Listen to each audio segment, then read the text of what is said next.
થોડા પ્રશ્નો તમારા પૂર્વ જ્ઞાનના આધારે પૂછું. જેમને આ જવાબ આવડે એ આંગળી ઊંચી કરીને જવાબ આપશે. કોઈ સમૂહમાં આપવાનો નથી જવાબ. બરાબર? તો ચાલો હું અહીંયા એક નોંધ આને આપણે ગણિતની ભાષામાં શું કહીશું?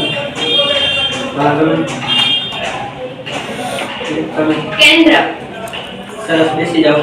આને આપણે કેન્દ્ર અથવા તો બિંદુ કહીશું. બરાબર? ગણિતની ભાષામાં ત્યારબાદ શું કહીશું? આગળ ઊંચી કરો.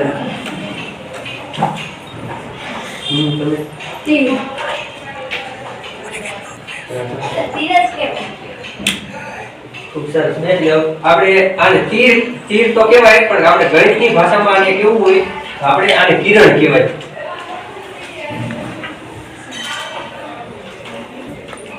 ત્યારબાદ ચાલો આને શું કહીશું?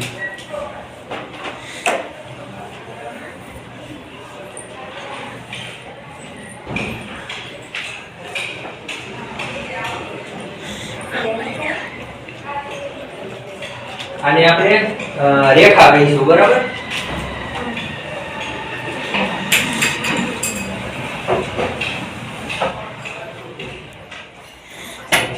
રેખાબિંદુ. આને રેખાબિંદુ અથવા તો રેખાખંડ કહીશું. બરાબર? ગણિતની ભાષામાં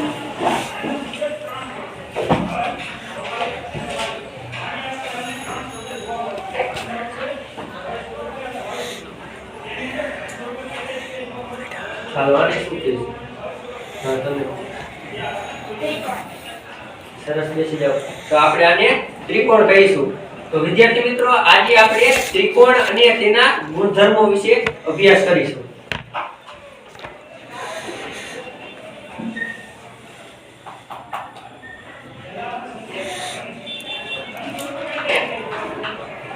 તમારી નોટબુકમાં નોટ કરતા રહેજો.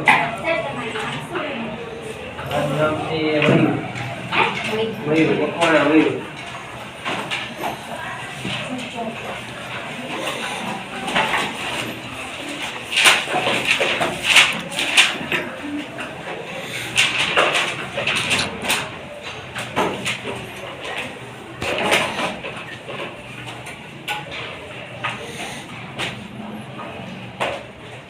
ત્રિકોણ અને તેના ગુણધર્મો.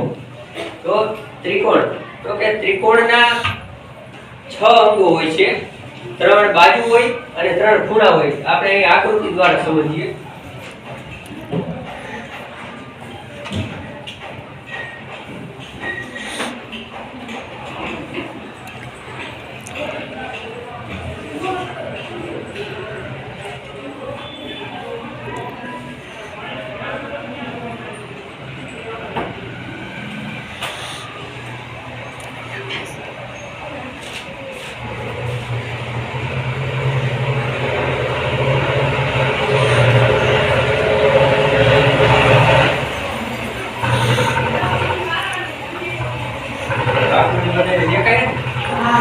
આ એક ત્રિકોણ છે, ત્રિકોણ PQR. આ ત્રિકોણના કેટલા હોય? 6 અંગો હોય કુલ. કયા તો કે આ બાજુ, 3 બાજુ એટલે કઈ? એક આ PQ બાજુ, બાજુ QR અને બાજુ PR. આ 3 બાજુ અને 3 ખૂણા. કયા તો કે ખૂણો P, ખૂણો Q અને ખૂણો R. ચાલો તમારા નોટબુકમાં નોંધ કરી દો કે ત્રિકોણના 6 અંગો હોય છે.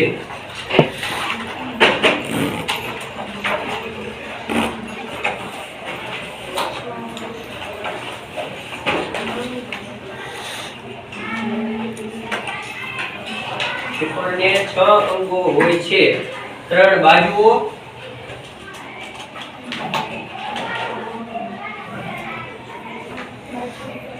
અને 3 ખૂણાઓ.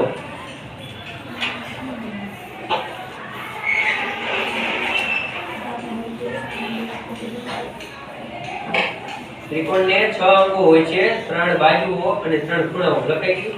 હા.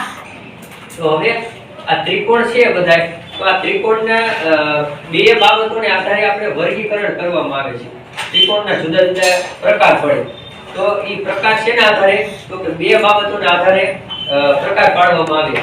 તો કે કઈ બે બાબતો? એક તો આપણે આ બાજુ બાજુના આધારે ત્રિકોણના પ્રકાર પડે અને એક આપણે ખૂણા જોઈ કે ખૂણાના આધારે ત્રિકોણના પ્રકાર પડે.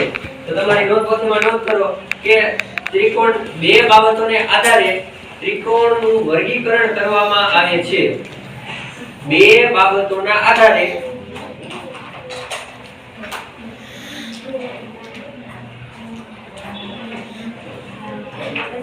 ત્રિકોણનું વર્ગીકરણ કરવામાં આવે છે.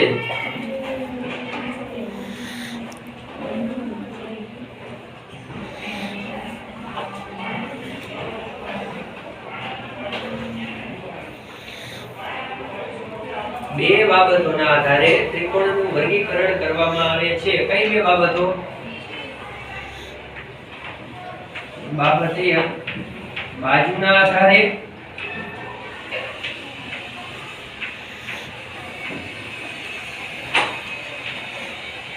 અને બાબત 2 આ નોટબુકમાં નોંધ કરતા રહેજો આજે કે ખૂણાના આધારે.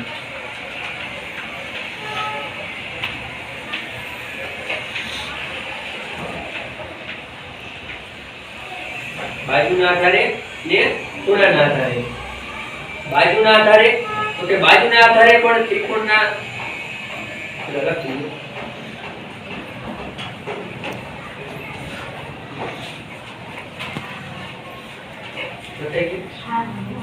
તો કે બાજુના આધારે પણ ત્રિકોણના ત્રણ પ્રકાર પડે. કયા ત્રણ? તો કે સમબાજુ ત્રિકોણ, સમદ્વિબાજુ ત્રિકોણ અને વિષમબાજુ ત્રિકોણ. આવા ત્રણે TLM દ્વારા પણ બતાવો.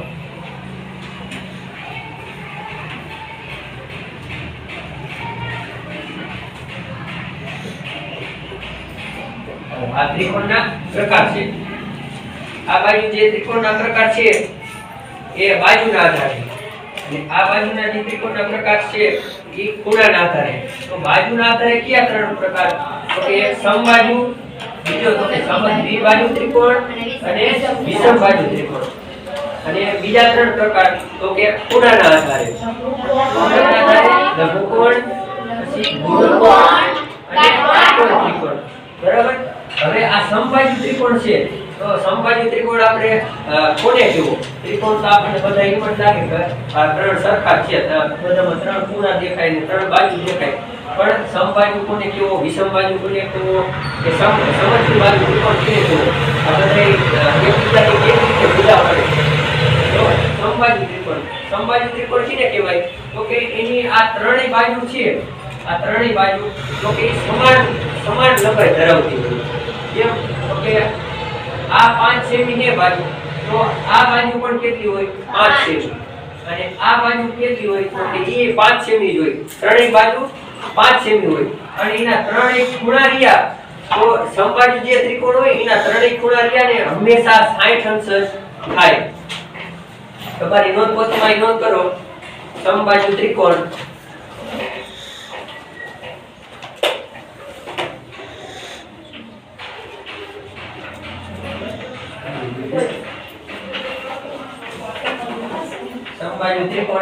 તો કે સમબાજુ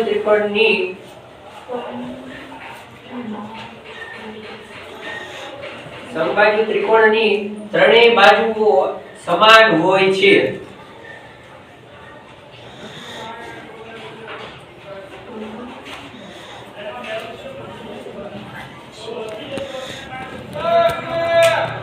સમબાજુ ત્રિકોણની ત્રણેય બાજુઓ સમાન હોય છે.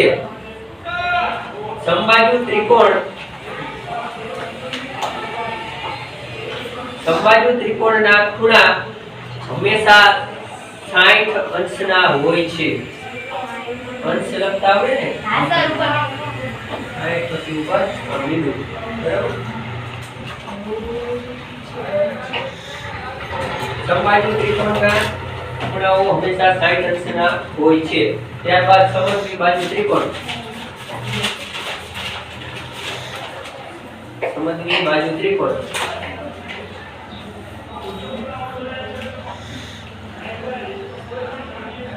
સમદ્વિબાજુ ત્રિકોણ આપણે કોને કહીશું? તો કે એવો ત્રિકોણ કે જેની અંદર બે બાજુઓ સમાન લંબાઈ ધરાવતી હોય. બે બાજુઓ કેવી રીતે? તો કે આ એક બાજુની લંબાઈ 5 સેમી છે તો આ બીજી બાજુની લંબાઈ પણ કેટલી હોય 5 સેમી, પણ આ ત્રીજી બાજુની લંબાઈ સરખી હોય નહીં, 6 સેમી 7 સેમી એ ગમે તેટલી લંબાઈ હોઈ શકે. તો લખો સમદ્વિ બાજુ ત્રિકોણમાં બે સમાન બાજુઓ ધરાવતા ત્રિકોણને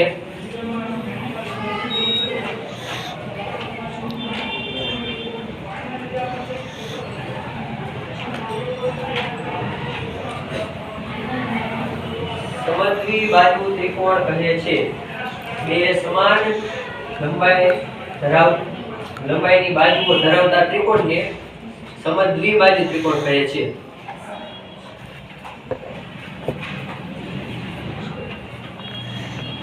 ત્યારબાદ તો કે આ ત્રીજી બાજુને આપણે શું કહીશું? તો કે આ ત્રીજી બાજુને આપણે આ ત્રિકોણનો તો કે પાયો કહીશું. અને આ જે પાયાના જે બે ખૂણા રહ્યા ઈ સમદ્વિ બાજુ ત્રિકોણની અંદર આ પાયાના જે બે ખૂણા ઈ હંમેશા સમાન માપના હોય. કેવી રીતે? તો કે આ રહ્યો આ ખૂણો આપણે 30 અંશનો હોય તો આ ખૂણો પણ 30 અંશનો થાય. આ ખૂણો 45 હોય તો આ ખૂણો પણ 45 અંશનો થાય.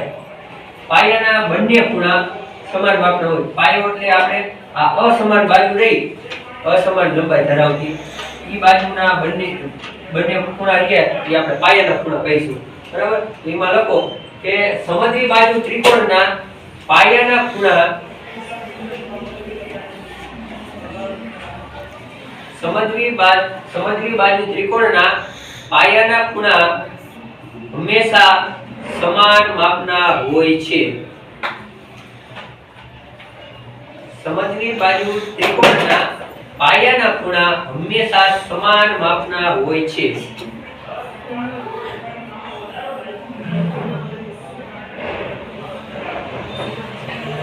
સમદ્વિ બાજુ ત્રિકોણના પાયાના ખૂણા હંમેશા સમાન માપના હોય છે. લખેલી. ત્યારબાદ તો કે વિષમ બાજુ ત્રિકોણ. તો વિષમ બાજુ ત્રિકોણ આપણે કોને કહીએ? તો એની એક પણ બાજુ રહી સમાન માપની હોય. આ 5 સેમી હોય, આ 6 સેમી હોય, આ 7 સેમી હોય. કોઈ બે બાજુ પણ સમાન માપની ન હોય. તો વિષમ બાજુ ત્રિકોણમાં લખો કે અસમાન માપની વિષમ બાજુ ત્રિકોણ તો કે અસમાન બાજુઓની લંબાઈ ધરાવતા ત્રિકોણને અસમાન બાજુઓની લંબાઈ ધરાવતા ત્રિકોણને વિષમ બાજુ ત્રિકોણ કહે છે. અસમાન બાજુઓની લંબાઈ ધરાવતા ત્રિકોણને વિષમ બાજુ ત્રિકોણ કહે છે.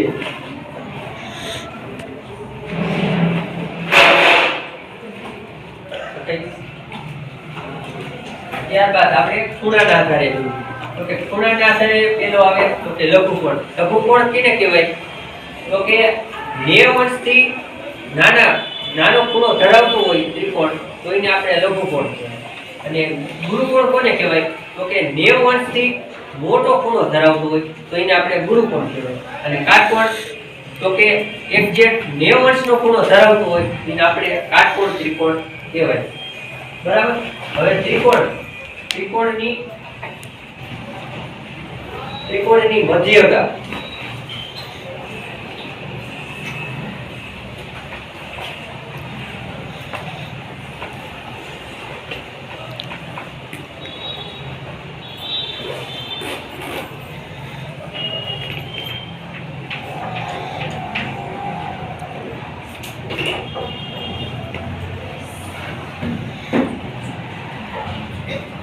ત્રિકોણ છે એમાં આપણે મધ્યગા કોને કહીશું? તો કે ત્રિકોણના શિરોબિંદુ હજી લખતા નહીં પેલા આપણે સમજી લઈએ કે ત્રિકોણના શિરોબિંદુની સામેની બાજુની તો કે મધ્ય બિંદુને જોડતા રેખાખંડને આપણે શું કહેવાય? તો કે મધ્યગા કહેવાય. કેવી રીતે પેલા સમજો કે આ બાજુ છે, આ બાજુની લંબાઈ 30 સેમી છે. તો કે 30 સેમી લંબાઈ છે આ બાજુની.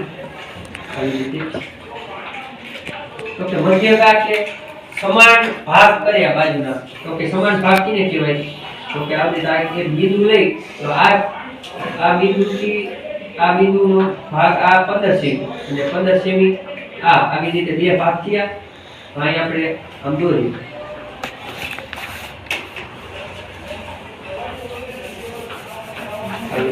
આ રેખાખંડ દોર્યો તો કે આ બાજુના સમાન ભાગ કરે. હવે આ સમાન ભાગ થયા બાજુના, તો આપણે આ સામેનું બિંદુ છે ત્યાંથી આ સમાન આ બિંદુને જોડી દઈએ.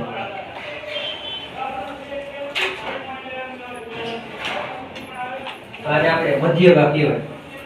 લખો તમારી નોંધપોથીમાં. ત્રિકોણના શિરોબિંદુને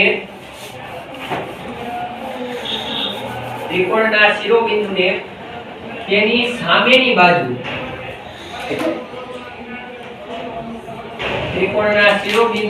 તેની સામેની બાજુના મધ્ય બિંદુને જોડતા રેખાખંડને ત્રિકોણના શિરોબિંદુની સામેની બાજુના મધ્ય બિંદુને જોડતા રેખાખંડને ત્રિકોણની મધ્યગા કહે છે.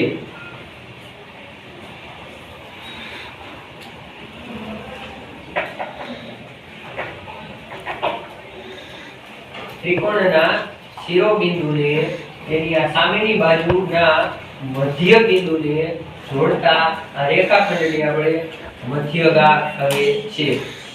મધ્યગા. ત્યારબાદ વેધ.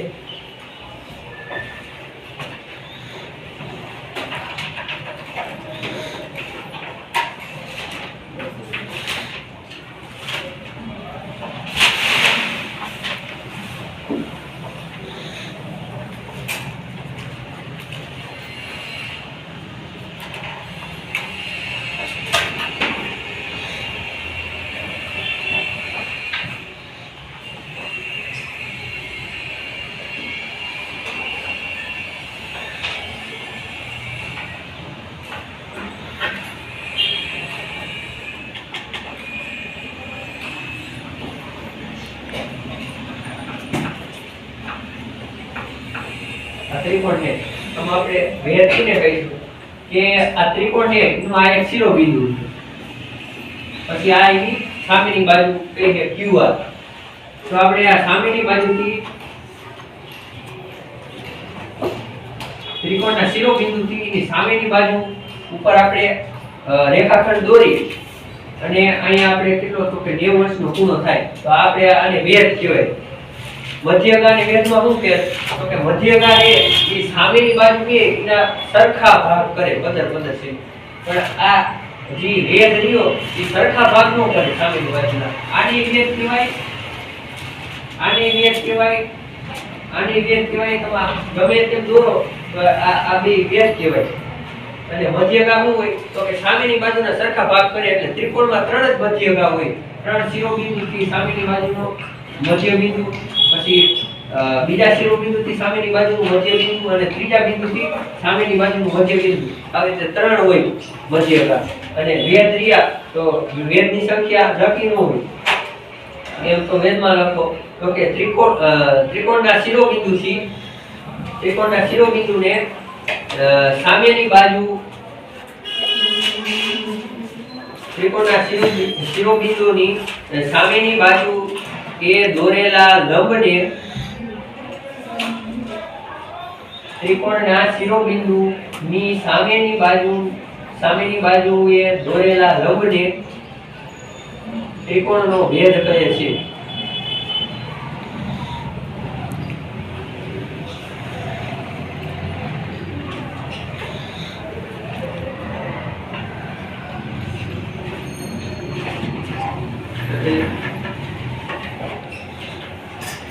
વેધ. ત્યારબાદ આપણે ત્રિકોણના ખૂણાના સરવાળાનો ગુણધર્મ. તો કે લખો ત્રિકોણના ખૂણાઓના સરવાળાનો ગુણધર્મ.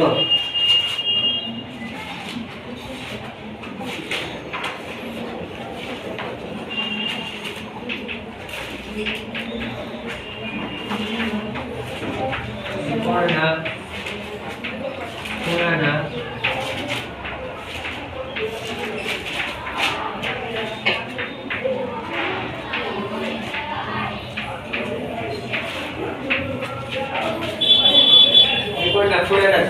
ગુણધર્મ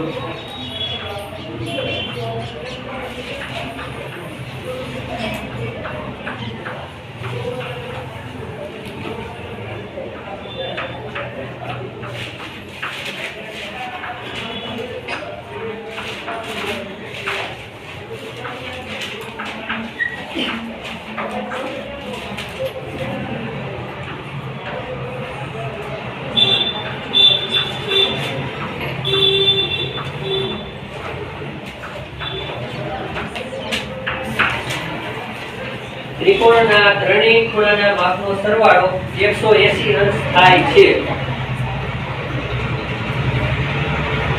ત્રિકોણના ત્રણેય ખૂણાના માપનો સરવાળો કેટલો થશે? 180 અંશ થાય.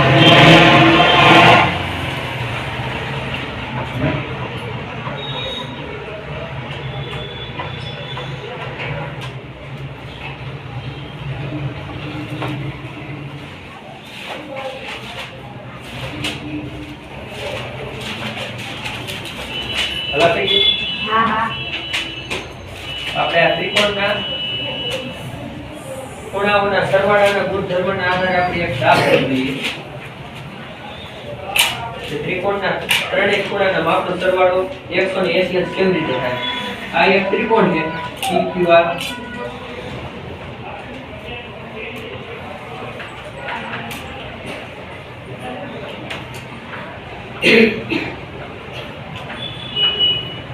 આ એક ત્રિકોણ છે PQR અને એના અંદર એક ખૂણાનું માપ આપ્યું છે 47 અંશ અને બીજા ખૂણાનું માપ આપ્યું છે 52 અંશ.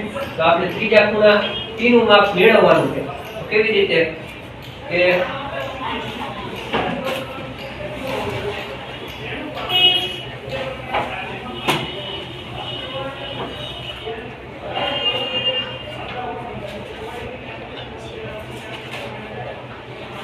આપણે સીધો ત્રિકોણના ખૂણાના સરવાળાનો ગુણધર્મનો ઉપયોગ કરી કે ત્રિકોણના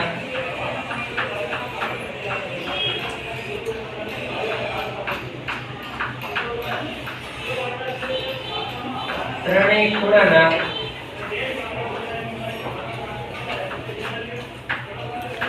માપનો સરવાળો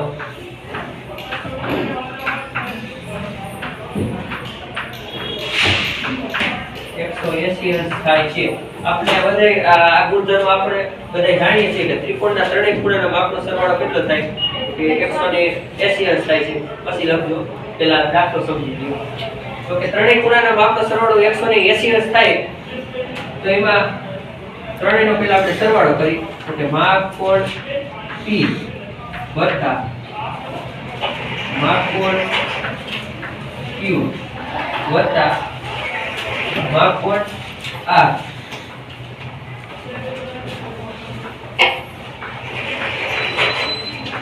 બરાબર કેટલા તો કે 180 અંશ થાય. તો માપ કોણ P તો માપ કોણ P આપણે મેળવવાનું છે બરાબર. તો માપ કોણ P ને નામ લખવું. પછી માપ કોણ Q તો માપ કોણ Q આપણને કેટલો આપ્યો છે 47 અંશ. તો 47 અંશ લખવાનું.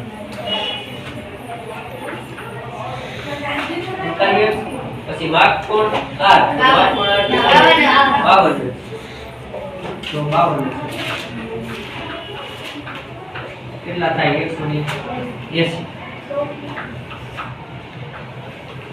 માપ કોણ P વત્તા આનો સરવાળો કરવાનો કેટલો થાય 99 બરાબર 180. હવે માપ કોણ P બરાબર તો કે 180 અને આ 99 છે એની આપણે સામેની બાજુ લઈ જઈએ એટલે શું થાય છે 180 માંથી -99 થાય બાદ થાય 99 180 માંથી 99 બાદ કરો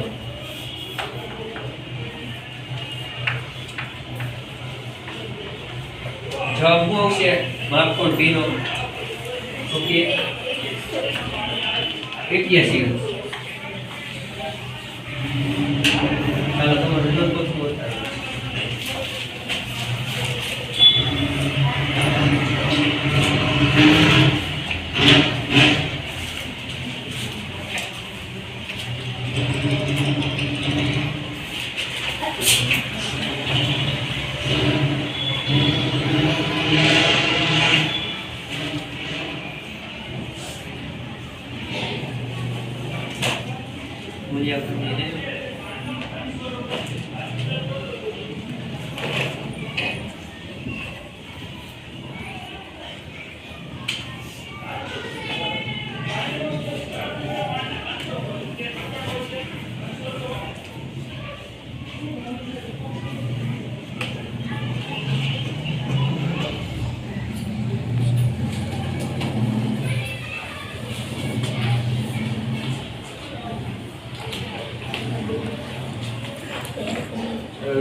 છે? પછી લખી નાખજો, પૂછી નાખ, ટાઈમ થઈ ગયો.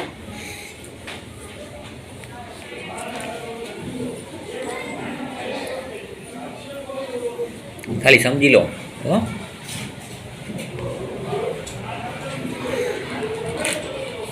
ચાલો તો વિદ્યાર્થી મિત્રો, હું તમને થોડાક પ્રશ્નો પૂછું. જેમને જવાબ આવડે તે આંગળી ઊંચી કરીને જવાબ આપવાનો, બરાબર? તો ત્રિકોણનું બાજુના આધારે ત્રિકોણના કેટલા પ્રકાર પડે છે? બાજુના આધારે સરસ, બેસી જાઓ. બાજુના આધારે કેટલા હોય ત્રિકોણના? 3 પ્રકાર. તો બાજુના આધારે ત્રિકોણના કયા 3 પ્રકાર પડે છે? બાજુના આધારે ત્રિકોણના કયા 3 પ્રકાર પડે? એક સમબાજુ, એક સમદ્વિબાજુ અને એક વિષમબાજુ. ખૂબ સરસ, બેસી જાઓ. કયા 3 પ્રકાર પડે? સમબાજુ, સમદ્વિબાજુ અને વિષમબાજુ. હવે ખૂણાના આધારે ત્રિકોણના કેટલા પ્રકાર પડે? હા, ખૂણાના આધારે ત્રિકોણના 6 પ્રકાર પડે છે. ખૂણાના આધારે. સરસ, બેસી જાઓ. કેટલા પડે? 3. સરસ. તો કે ખૂણાના આધારે પણ કેટલા હોય? 3 પ્રકાર હોય. ખૂણાના આધારે કયા 3 પ્રકાર પડે? ગુરુકોણ, લઘુકોણ અને કાટકોણ. નેક્સ્ટ, બેસી જાઓ. તો કે ત્રિકોણના ખૂણાના આધારે 3 પ્રકાર: લઘુકોણ, ગુરુકોણ અને કાટકોણ ત્રિકોણ. ત્યારબાદ ત્રિકોણના ત્રણેય ખૂણાના માપનો સરવાળો કેટલા અંશ થાય? 180 અંશ. ખૂબ સરસ, બેસી જાઓ. કેટલો થાય? 180 અંશ.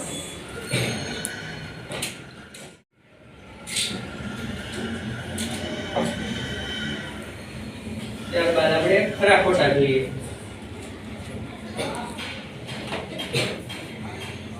જેને જવાબ આવડે તેને આંગળી ઊંચી કરીને સાચું છે કે ખોટું એ કહેવાનું, બરાબર?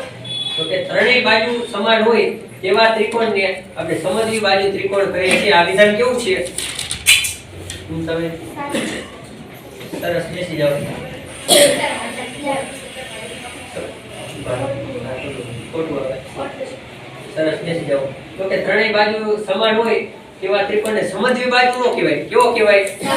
સમબાજુ કહેવાય. ત્રણેય બાજુ સમાન હોય, સમબાજુ. અને સમદ્વિ બાજુ કોને કહેવાય? તો કે બે જ બાજુ સમાન હોય, બરાબર? તો આમાં આપણે કરશી આ વિધાન કેવું છે? ખોટું. હવે ત્રિકોણના ત્રણેય ખૂણાના માપનો સરવાળો 180 અંશ થાય છે. આ તમે બીજી બેન. ખૂબ સરસ, બેસી જાઓ. આ વિધાન કેવું આવે? સાચું. પછી સમદ્વિ બાજુ ત્રિકોણમાં બે બાજુ સમાન હોય છે. આ વિધાન કેવું છે? હા, તમે ખૂબ સરસ, બેસી જાઓ. આ વિધાન કેવું છે? સાચું.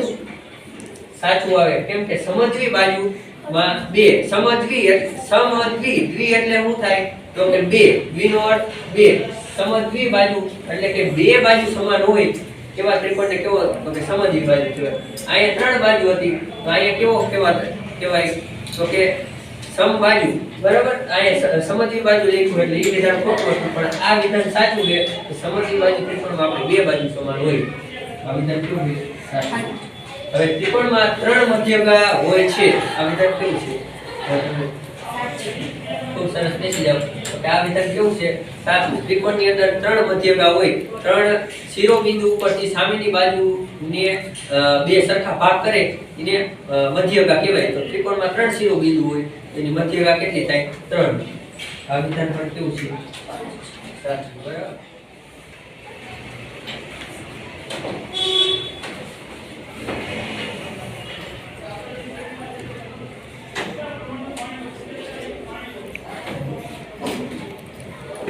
ચાલો હવે સ્વાધ્યાય તમારી નોટબુકમાં લખી લો.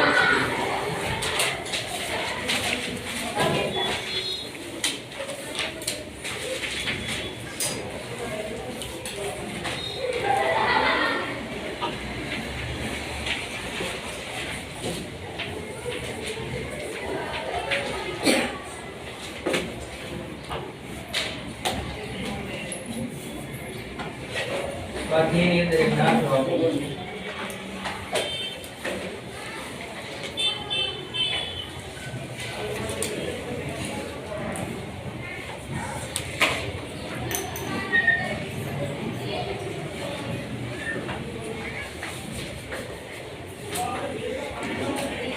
ત્રિકોણ PQR છે બરાબર. આ ત્રિકોણમાં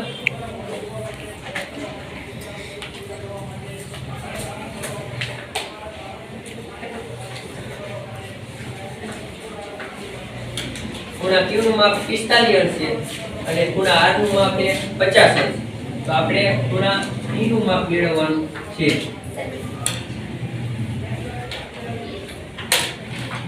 હેલો બરાબર. ત્રિકોણ PQR માં માપ કોણ P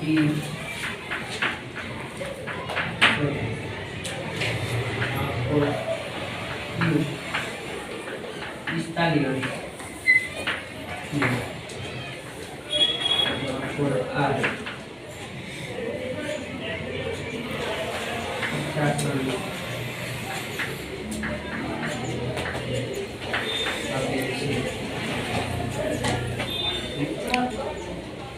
જવાબ નથી કહેવાનો, આ તમારે ઘરેથી ગણી નાખવાનું બરાબર. જે ત્રિકોણ PQR નો માપ P નું માપ મેળવવાનું છે. P નું આપ્યું છે 45 અને R નું આપ્યું છે 50. ચાલો મજા આવી ને? તાળી પાડી દો બધા.